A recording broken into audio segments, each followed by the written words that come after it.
All right. First rule of this channel, we not talk about this channel. Second rule of the channel, this is not legal advice. So, believe it or not, I have been trying to get some content done in the last couple of weeks, but I don't like putting out content just for the sake of hearing myself talk. And there are better guys that do fantasy football stuff than I do, I think, in my opinion. But if I have some stuff to say, I will come out and I will do it. And today was my main money league auction. And I was a little exhausted by it, and I was looking at some of the guys on the waiver wire that are going to unlock here in a couple days that I will be stashing on the bottom of my bench for the until the regular season starts up. And lo and behold, I had some content to talk about that I thought was like kind of unique compared to some of the other guys that are out there, and I thought like I would go get that done. So first and foremost, let's discuss how fantasy football functions. And there's basically a short list of guys relative to cost that have the ability to win leagues. About the points that they're able to put up, whether that's like specific weeks or over the course of a season. So, long and short of it, me predicting who is the wide receiver 3 on a mediocre offense probably is not fantasy relevant, right? And then the other thing is the cost is key, because if only one guy's got the 101, and that means like that one guy's going to have the ability to pick up anybody he wants in the draft. So we're talking about guys that go later, outside probably like the third round of your draft, where you can let your hair down, you can go up and you can get those guys that have the ability to win leagues that are non-replaceable at the cost that you put into them. That's how you win fantasy football, right? And then on top of that, like, you have to get lucky and have those guys spike in your playoff weeks, and good luck on predicting those guys ahead of time. I find it's about as predictable as trying to pick the right kicker on a week to week basis. That's how I see it. I think there are certain things that we can look at, but like you got to get into your playoffs first for it to matter, and that's like a little bit tougher to do. So on top of that, and that's why I have last year's quarterbacks pulled up to talk about, like, if you went out and you got like Lamar Jackson, 25 points a game, that's the guy to go get. That's elite. And then Josh Allen at 22 points a game. If you went up and you paid premium prices, you got a punt. And then the guys that went after like Joe Burrow, Baker May, or Jane Daniels, like that was the way to do it relative to how it goes. So like, you either got right on Lamar Jackson or you dumpster dive. Basically how we go after it. And that's why I have like some of these guys pulled up, like, if Bryce Young or Michael Penix is this year's Baker Mayfield, like, not going to be surprised about it. And that's why, generally speaking, going after elite quarterback is intuitive. It's also like not the best way to allocate your capital if you can pick the right guy at the spot that you would be picking up an elite quarterback, if you don't get the disproportionate advantage to the position. And then on top of that, like, little bit of story, my crafty co-manager decided he did not want to wait on Jarek May, and he went and he spent a little bit of our auction money on Kyler Murray, and Drake May got snatched up later on. Not saying that was the wrong play. Again, sometimes like punting is the right play, and if you don't punt, sometimes you're going to lose your league unless you get right all the time. But luckily enough, like, Anthony Richardson did not get drafted, and I told him, like, hey, guess what? You're looking at Anthony Richardson being our week one starting quarterback, so it didn't really matter about that Kyler Murray, and he was not particularly happy about that. But like, it just depends on how it goes, because Anthony Richardson would have the disproportionate ability to win you a league. We'll talk about a couple more quarterbacks later down the line. So I have this all pulled up, so hopefully I don't have to look at any more notes. In this case, Travis Hunter last week, when he did like most of his damage on offense, but this was primarily in the slot. And that totally changed my mind on him, because like, if he's going to be working in the slot, that means like more opportunities. And if he's primarily going to be an offensive player, I don't necessarily think you're going to get full league winner at him. He's going at a cost where you're buying a wide receiver 3. He looks like he's going to be a wide receiver 3, but if you get something closer to like what his teammate Brian Thomas did last year, like 1,300 yards and 10 touchdowns, which I think now is within the realm of possibility, especially like this. It's the slot snaps. That's the main thing. Like, if he had to go compete with Brian Thomas, and Brian Thomas is going to be like, say, like the ZX or something like that in the offense, he's not going to do that. There's a better chance that he's just going to get like bulk volume and then yak, and then like, hey, there's a possibility that you have like a league winner at cost. So like, changing my mind on some of those guys that come up. And then the other one, and again, this is like my my disagreeable co-manager tonight, because he went out and he got Kyler Murray. We didn't have the funds to go get Matthew Golden, and this one is another one where it's like, hey, I didn't like him when there's too many mouths to feed. You have an injury to Jaden Reed. And then we don't know when Christian Washington is going to come back. I think that Romeo Dobbs will eat into him a little bit, but like, man, if there's a guy that like from a talent perspective is going to be able to take advantage of the opportunity and really become like the opportunity funnel because of the route running, again, like we were talking about like scheme a little bit with some of these guys, it would be like Matthew Golden. So he did shoot up my board because some of the stuff that was going on, I did try to go after him, but obviously got a little bit of auction block by my co-manager wanting to not be cute and take the layups sometimes, and that's what you got to do. All right, moving on to the running back. So this is going to be all over the place when I talk about some of these running backs. So there was news that came out, and I don't particularly think it's reputable, about Brian Robinson getting cut by the Redskins. That's not going to happen. I don't see any way that's going to happen. Brian Robinson is a third-round draft pick. He is a very fine complementary back. He'd probably be like a very good number 2. Not necessarily the type of guy that I want to have number 1 in my offense.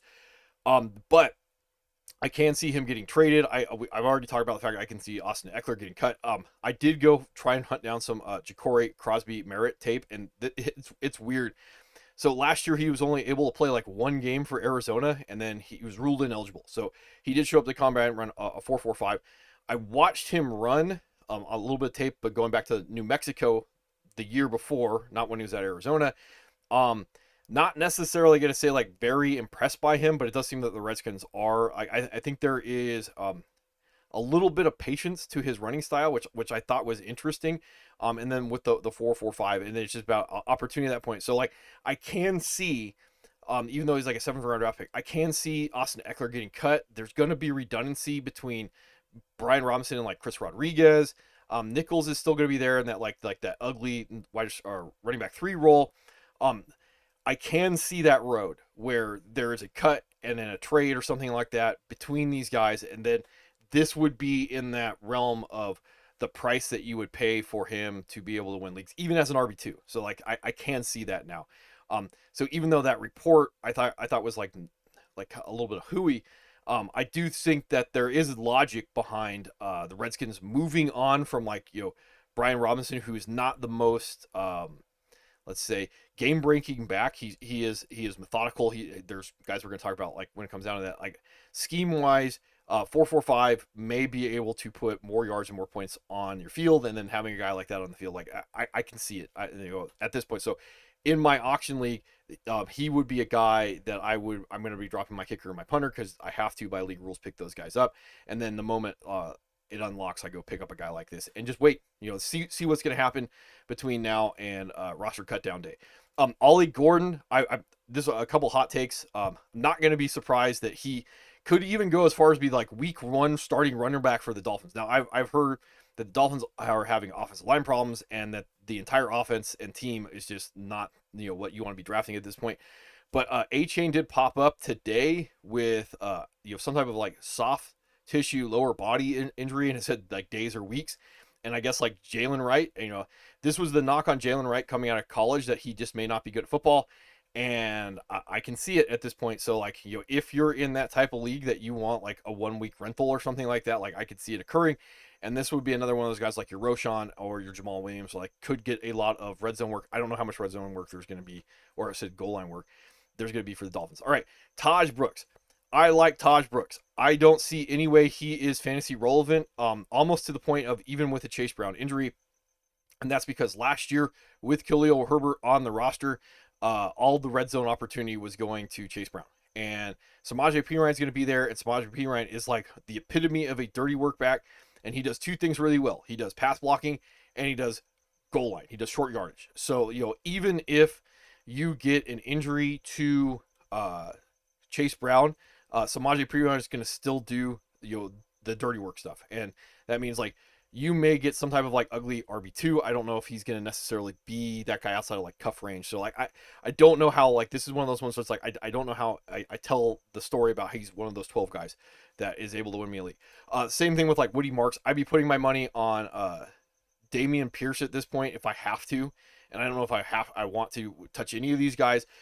Woody Marks is not going to be like a 3-down guy, and then that just means like if Chubb stays on the roster, he's going to be the goal line guy more than likely, the trustworthy guy, and then it's like pass blocking. That's why they have Derek. It's hard to get to that point where it's relevant outside of like your 16-man vampire league, something like that. And then Kyle Magondegay. This goes back to like the off-season camps. I have heard this, but then today I was like listening to a podcast while we were doing the auction, and I guess like he sucks at pass blocks. So like yeah, that doesn't change my mind. And then I'm gonna pat myself on the back here. So if you're new to the channel, like yeah, I really like Henderson for the Patriots. We were able to get him in my auction league because my ballsy co-manager, who I have thrown under the bus a little bit today, he threw him out in like the third round, and no one knew how to deal with him in the third round of the draft. We got him for like $11. So I was like, okay, well that was ballsy, because I was like, no, he's gonna go for like $30 because he's camp hype guy, and you know obviously it didn't work out. So like this guy would have the ability to put together like enough work that you would move into a different tier of guy because of the skill set, like receiving back work, and then maybe he doesn't get goal line work that goes to Ramondre, but a lot of the efficiency stuff going back like with Kyren Williams and Alvin Kamara being able to have like the right type of work, and we can talk about that. Like so, being able to get a guy that is not a pure opportunity guy. I remember last year that's how the meta changed to just being an opportunity guy, but that's not necessarily how you win leagues. It's just, you know, it's going to be an anomaly sometimes. To be able to jump in that tier of like 15 16 point a game guys instead of like getting this, staying in this range of like replaceability guys like, you know, 14. That's what Bucky did last year. That's what the weird thing about like getting like league winning like Bucky Irving at like 14 points a game. Usually that doesn't move you into the tier. It doesn't move the needle enough for it to matter sometimes. But you know, like, hey, you got to be able to adapt. It's just like life. So here's another hot take. Not going to be surprised that Roman Williams out targets DK Metcalf in Pittsburgh. And again, this is like real football stuff. DK Metcalf is not necessarily like a possession type guy. And Roman Wilson, when he was at Michigan, you know, basically like a slot only guy with a Colston Loveland running like scissor routes or, you know, mesh, whatever you want to call it. And he's like the over and Loveland's the under or whatever. Like I can see with Arthur Smith and that offense, and they're gonna have like Freiermuth and Jonnu Smith and all those other tight ends that they're running all the time. Like if DK, who's going to be more just like a go route and maybe like a slant or something like that guy, if you need a guy that like is going to get open on a particular play, it may be more in line with Roman Wilson's skill set. And the more that I hear that he's going to end up being on the field, or at least they're trying to, now you can start talking about like maybe there's this like ugly road for him to get there. I don't know. And then like you know, being able to pick the wide receiver 3 on like a good offense sometimes is going to have value. I was talking about this, like, does look like Isaac Tisla may end up being the starting X for the Lions sooner rather than later. I don't know how actual fantasy relevant that's going to be, because you're probably looking at like, you know, 90 targets, 60 receptions, like maybe 900 yards, something along that if you're lucky, and then like 7 touchdowns. Nothing to shake a stick at or not kick someone out of bed over, but like that's how I would look at it when it comes down to it. And then I'm hearing like everybody else like that Torrey Horton is going to end up being the number 3 wide receiver for the Seahawks. I don't know how much relevance that's going to have, because I could definitely see they're going to be in a lot of 2 tight ends. And then Cooper Kupp and JSN are going to be there. But like I am tracking this stuff. Like these are injury away guys in your managed league, stuff like that. So moving on to the Charger stuff. Yeah, I would be staying away from Ladd McConkey with your roster at this point. And there's a little bit of story time to this, because again, it's skill sets. So like they bring in Keenan Allen, probably going to be more of a slot only guy. That doesn't really bother me when it comes to Ladd, because that actually opens up Ladd that he can be moved around the formation, be schemed up, because he's like their best wide receiver at this point. But you have these 3 other guys, and Quentin Johnson did go down tonight with a concussion. But you have these 3 other guys like Keandre Lambert-Smith just seems like he's going to be too good to not be on the field. And then Trey Harris has had you know, up and down camp, it looks like, even though he has the draft capital behind it. And then like Quentin Johnson may end up being the odd man out. But at this point, like, there are going to be opportunities that were not there for Ladd last year in the offense, or that were there for Ladd last year in the offense, that will not be there because they have at least one other guy that can go up there and make like particular splash plays. And Lambert Smith, if he ends up winning the job. And then on the other thing is like Keenan Allen may just get the layups, and that's just you're not going to have the ability to win a league with Ladd McConkey. You're getting really close to like being not a punt, a sub 40-degree day. When it comes down to that. All right, Patriots, and I was looking at this because this gets a little crazy. So it does look like Stephon Diggs, Keyshawn Boutte, and Pop Douglas are going to be your starting 3 wide receivers for the Patriots, at least to start the season up. Like if I had to put my money on league winner, it'd be Stephon Diggs. Again, technician, being able to be in line for like 120, 150 targets, something like that. And he may not have the top end ability anymore, but like at the price that he's going at, like you could get some type of serviceable like low end wide receiver two or something like that. Maybe even like flirting, depending on like the distribution of what happens in fantasy football, like towards wide receiver one. I bring all this up like Mac Hollins. I would be very surprised that he does not make the roster, because of his skill set, like special teams guy, like a dirty work guy, like guys like him tend to make a roster. So the idea that Kyle Williams was going to be the X, or at least they were trying to have him play the X, like it does look like it's Butte. Like the first week of the season, like all three of the starting wide receivers did not play. And then like Kyle Williams is out there. He looks like he's like the number two. He may eventually win jobs. Okay, whatever. Then this guy Efton Chisholm has been like tearing it up. I've heard this before. Then he had like another like 6 targets, 6 for 71, a touchdown. Like you let some of these guys go onto the wire trying to sneak them onto your practice squad. Someone else is going to pick them up, especially if they're like wide receiver heavy.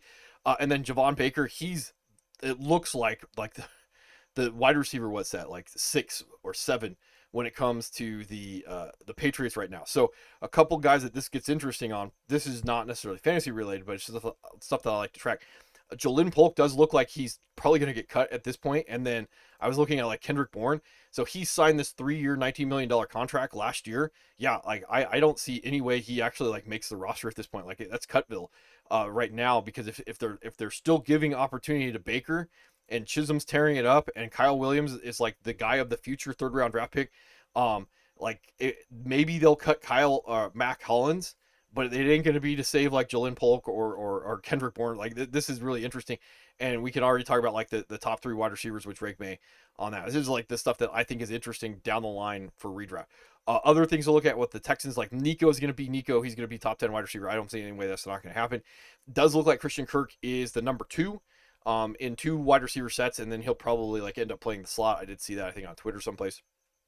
Jaden Higgins may end up being the number 3, but on the outside, I guess, like when they're 3 wide receiver sets, I imagine the Texans may end up running a lot of 2 tight ends there.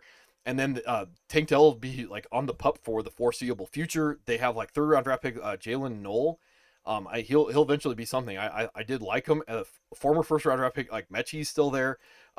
Xavier Hutchinson was the guy who filled in for Nico when Nico was down last year. And then you have like dirty work guy Justin Watson, who was with the Chiefs last year. He's still there. Like I don't know how they're going to end up figuring out the totality of their wide receiver room at this point. Like maybe they're going to carry 7 guys, and then because Tank is on the pup.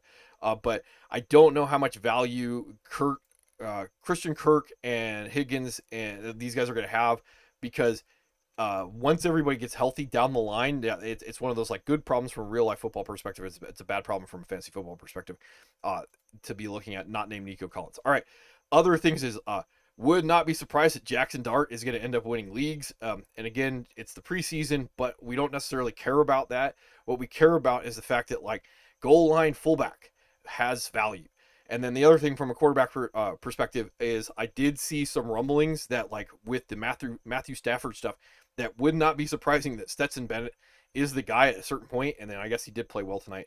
I haven't watched any of the tape, but I did see that. And the reason why I bring this up is he may actually be better for the toys if Matt Stafford goes down than Jimmy Garoppolo is running the offense. It's just stuff that I find a little interesting. All right, moving on to the Titans. When you're right, you're right. It does look like Eric Minor, the I think 4th-round draft pick, he is going to be the wide receiver 2 for the Titans at this point. It does look like that's going to occur. And again, the skill set that they looked like they went out and got with like A.O. Minor is like the big X, the bully. So he doesn't have to be this like massive athletic specimen. It's just like, hey, just go be dirty. And that's what this guy does. And that's going to allow like Calvin Ridley to run around and do Calvin Ridley things. Now, I don't know how much I still like Cam Ward. First week everybody's like, oh, these guys look awesome. Second week I was like 2 for 7 tonight. Chig did last week do like all 12 snaps as the starting tight end. Now he's kind of more of a move position F. He's like legitimately he's like a fullback. So Maybe if they were just going to throw the football like 70% of the time, that would be a little interesting to me. And then fourth round draft pick Gunnar Helm. I guess he did play tonight. He's more of a traditional Y. I don't know if you're necessarily going to get that magical Chig breakout that some people were envisioning, and I don't know if Gunnar Helm's going to be like necessarily the guy, but it getting that clarity ahead of time is this stuff that I do find a little interesting. And then finally moving on to the Vikings, stuff to be looking at. Justin Jefferson, I basically told my co-manager we probably should not be going after Justin Jefferson without some type of steep discount, because it does look like there's a possibility he ain't going to be ready for week 1, or at least like full speed at this point. And then you talk about like equal and opposite reactions at this point. Like Jordan Addison ain't going to be there for 3 weeks because of that suspension that he's going to be end up having.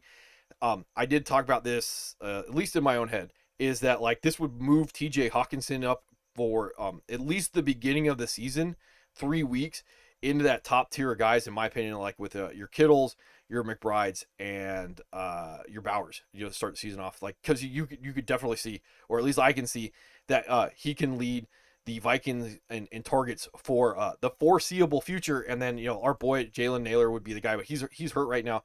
He would be the beneficiary of potentially stepping into that Addison role, with the possibility that you're going to get him upgraded all the way up into like the number 1 wide receiver attached to the Vikings to start everything off. So I think that's about all I have for today, and hopefully I'll start getting like more content out as the off season winds down, and then I am planning to get after waivers week 1, which would be before the start of the season this year, done, so we can actually talk about like the expectation when it comes to everybody's teams and their snap shares and their usage going into the opening weekend of the season. All right, so yep,